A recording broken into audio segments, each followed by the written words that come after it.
Hello, Tim from Fair Play Now on the 28th of December 2022.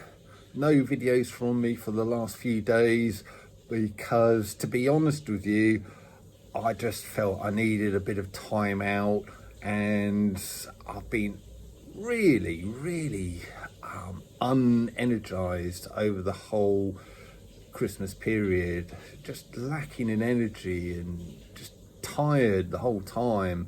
And I don't know what it is, whether I've been burning the candle at both ends, as it were, just doing too much, but I just needed a complete break. So no videos. I've been on Telegram absolutely 0% of the time over these last few days. Completely avoided that, and I'm behind on reading comments, reading emails and everything, because I just think I needed a bit of time away. And happy to say I feel a lot more energized now, probably because I'm enjoying a bit of time in Brighton on the south coast of England here, and the weather is, well, how shall we describe it? A little bit on the wild side currently. Lorraine and I had a nice little walk alongside these crashing waves, and it was fantastic. I don't know what it is. I think is it oxygen, the positive ions and negative ions. One of those is good, one of those is bad. I'm going to say it's the positive ones, which are the good ones, which is the ones that you get by the sea and in the mountains, and I think just out in the countryside generally as well. Negative ones, or the bad ones, whichever ones they are I suppose the ones you get in sort of artificial environments, I guess. So I think I really needed a bit of sort of sea air, and just walking a few hundred yards. Well, we did have basically a 3-hour walk around Brighton, finishing up on the promenade and walking along these crashing waves, and got totally soaked, totally wet, but boy oh boy has it really livened me up. Just what I needed. And enjoyed a few sights such as this one as we were making our way around Brighton as well. So a really good time. So a couple of days ago I watched a video. Like I was saying, I've been taking a lot of time out from all of the stuff I normally get myself into. That includes pretty much everyone's videos. The only one I've really watched is Mark Devlin's latest one, where he was being interviewed by an Australian lady. I don't know who she is or what her name is, but she was quite a good interviewer actually. She got some stuff out of Mark Devlin that you don't normally hear from him. And one thing she was saying in this interview is, and this isn't necessarily my view, I actually sort of think they're a good group, but she was saying the Beatles, are they really the best singer-songwriters ever created or that's ever existed? And she doubted that, and you can kind of see where she's coming from, because although they're very catchy tunes, the earlier stuff probably isn't what you'd call the most fantastically written stuff ever, I wouldn't have thought. But that was her sort of point. And Mark Devlin replied, well, that's sort of what the powers that shouldn't be do.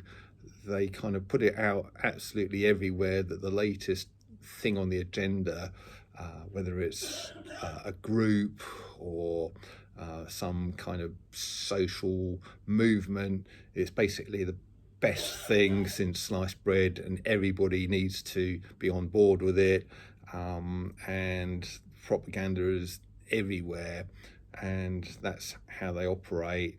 And then, even if a song isn't the best written, if it's absolutely everywhere that it is the best written, the best song in the world, where everybody then starts believing that and getting on board with it. And it kind of reminded me of this video footage. You might have seen it because it was all over Telegram and the Truth and Freedom movement probably about a year to 18 months ago. And it's some very old footage from the 70s, judging from the hairstyles and the clothes. But it featured a group of young people, about sort of 3, 4, 5 of them, most of whom were in on the thing, apart from this one guy. And what they had to do is choose from a series of lines drawn on a bit of paper, which the longest one was. It might have been line A, line B, line C, whatever. And it's kind of obvious which the longest one is, but not totally obvious, a little bit subtle. The next closest to the longest line was sort of quite near, as it were.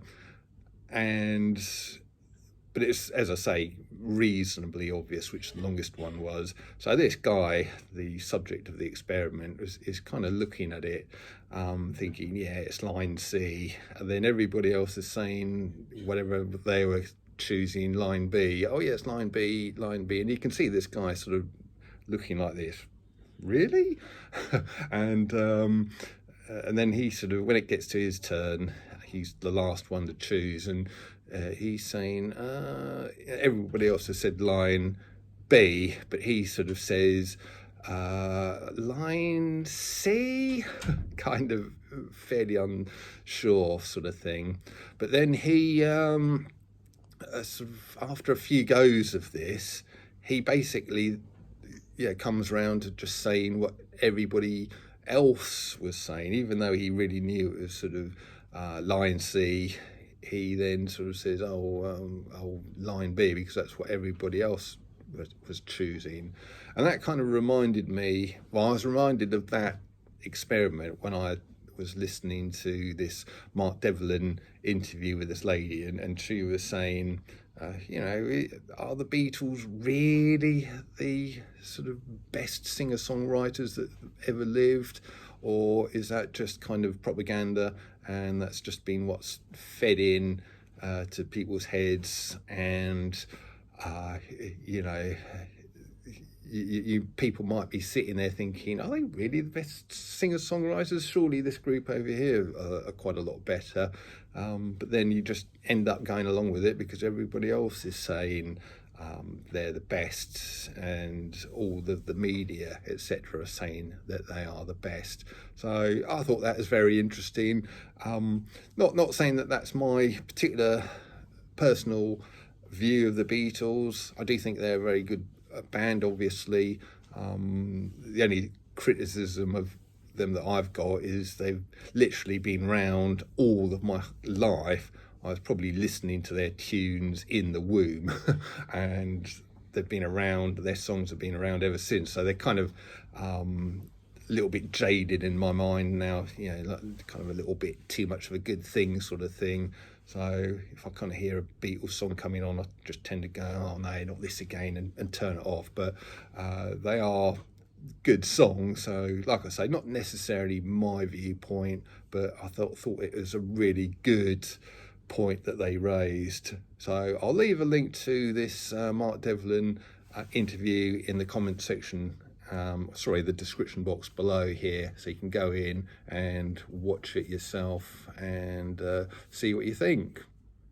So a few days ago I was having a couple of thoughts, and my mind was cast back to a very early Mayor of London election. Well, one of the earlier ones. I think it was the last time Ken Livingstone was running against Boris Johnson for the position of London Mayor. Yes, Johnson, before he became Prime Minister, used to be Mayor of London if you're from abroad, and he had that position for a couple of terms. I think each term's about 4 years, and before him Ken Livingstone, who's a real hard left kind of guy, had the position, and then he sort of ran unsuccessfully against Johnson at one stage, I don't know, a decade and a half ago, whenever it was. And they, of course, preceded the total WEF puppet that holds the position now, but I'm not here to talk about that. But I remember on this last campaign that Ken Livingstone sort of did, he described it must have been Johnson's second term in the office, because he was describing Johnson's kind of campaign and his occupancy of the position of London Mayor as completely evil, which at the time I thought, blimey, mate, that's a bit strong, isn't it? Yeah, you obviously don't agree with Johnson's politics. You're sort of hard left, or pretty much hard left. Johnson's a conservative, so obviously you're not going to agree with them, but calling him and his administration evil is a bit strong, isn't it? But now that we've seen how he's been as Prime Minister, Johnson obviously, I'm talking about, and how he's behaved over the last 3 years, yeah, I am kind of now seeing where Ken Livingstone was coming from to quite an extent. And yeah, I don't know what you think, whether you think Johnson's totally evil, or whether you just think he's very weak or misguided, or just a WEF puppet going along with the agenda, whatever it is. But yeah, I think there's a very strong case that he is an evil man. And there's plenty of evidence from his past that suggests that. I believe he was a member of, is it the Bullington Club or something like that, in his university days, which is this group of elitist students who did all sorts of pranks, and they sort of delighted, because they're so rich even back then, they delighted in burning £20 notes in front of homeless people, apparently. So yeah, not the greatest thing to do in the world, is it really? And you've got to be pretty evil to do stuff like that.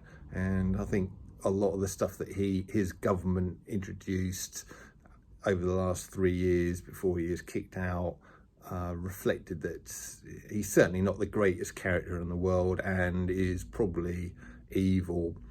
And a few days ago I made a video about, well, basically what we have managed to achieve in 2022, how far we've come, and where we were this time last year, and how much better off we are now, and how that's almost certainly thanks to people speaking out against the government.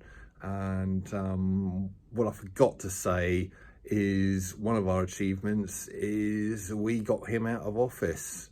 I'm pretty sure it was us who got him out. Well, you could say it was because of Partygate and the media got him out, or as far as the powers that shouldn't be are concerned, he just outlived his usefulness. But who started banging on about all the Partygate stuff in the first place? It was probably someone on our side of the argument who started highlighting it, highlighting these things, and that is probably what put him in the position he was in, where he had to resign. So I think it's an interesting point, and I think we can claim quite fairly and in all honesty that we had a pretty big part to play in Johnson's ousting out of the office of Prime Minister. Yeah, and let's not forget the main argument, or the thing that Partygate exposed, and I can't believe that not many people talk about this or even think about this, but the thing that Partygate really exposed is back in those dark days of the first lockdown in March, April, May 2020.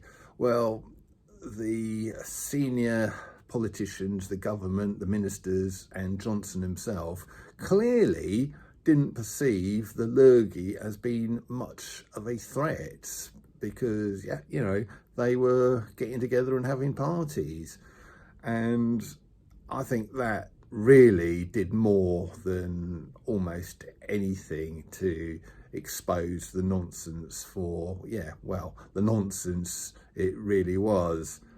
So it's the 29th today, back from Brighton, and a much nicer day today. Lorraine and I got out on our bikes and did about 13 miles on them. So got a good ride in the winter sunshine. Really, really great stuff. And I've just seen a video from Rachel Elnaugh. I have talked about her before. She is the lady who's an entrepreneur and ex-boss of Red Letter Days, and she used to be on Dragon's Den as well.